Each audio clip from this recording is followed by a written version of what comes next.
আমরা আপেল আঁকা দেখব। এই গোল করে ঘুরিয়ে এইখানে দাও, জুড়িয়ে গোল করে ঘুরিয়ে, এবার দেখো এই গোল থেকে কেমন করে আপেল হয় সেইটা দেখব। হালকা করে এরকম উপরটা বাঁকা, এবার দেখো কেমন হয় আপেল আঁকা।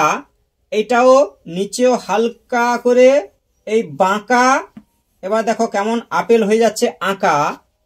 ঠিক আছে, এই এবার আবার হচ্ছে হালকা করে বাঁকা, এখানে দাও দুটো রেখা, এইটা থেকে হবে আপেল আঁকা। এবার এইটা মুছে দিতে হবে। এবার এই অংশটাকে দাও মুছে, এইভাবে দাও পুছে, একদম দাও মুছে, এই ফিনিশ। ঠিক আছে, এইটা থেকেই আপেল আঁকা হবে। এবার এইটাকে একটু শেড দিয়ে দেব। এই জায়গাটা হচ্ছে গভীরতা, সেইটা বোঝানোর জন্য এরকম করে হালকা করে এরকম সেট সুন্দর করে দাও, সেট না যেন হয় লেট। এইভাবে সুন্দর করে দাও ভরে, একদম ধরে ধরে, দূরে যাবে না সরে। হয় দেখো কেমন করে, এরকম করে দাও সাদা, তাতে নাই বাধা, এরকম করো সাদা। সুন্দর করে চকটি ধরে এইভাবে দাও ভরে, দূরে যাবে না সরে। এইভাবে দাও ভরে, সুন্দর করে এইভাবে টোন দিয়ে দাও।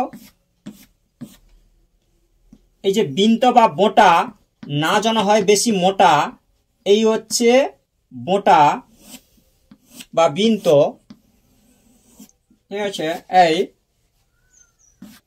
একদম এরকম করে টান দিয়ে একই রকম টান, এরকম করে যান, এরকম দাও টান, পরপর সরু, ছোট ছোট টোন, এদিকে দাও মন, ছোট্ট ছোট টোন, যতটা সম্ভব সূক্ষ্মভাবে ফুটিয়ে তুলতে হবে। একটা গোল থেকেই আপেল হয়ে যাচ্ছে। এইখানে একটু হালকা গ্যাপ থাকবে এই জায়গাটা। ঠিক আছে, প্রায় শেষের পথে। এইভাবে হালকা করে এখানে নিচেও একটু হালকা করে শেড দিয়ে দাও। ঠিক আছে, এই হলো আপেল। এইভাবে গোল করে সুন্দর করে একটি আপেল করা হলো।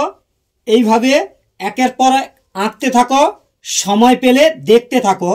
থ্যাংক ইউ, ধন্যবাদ শেষ পর্যন্ত বাড়িয়ে দেওয়ার জন্য হাত।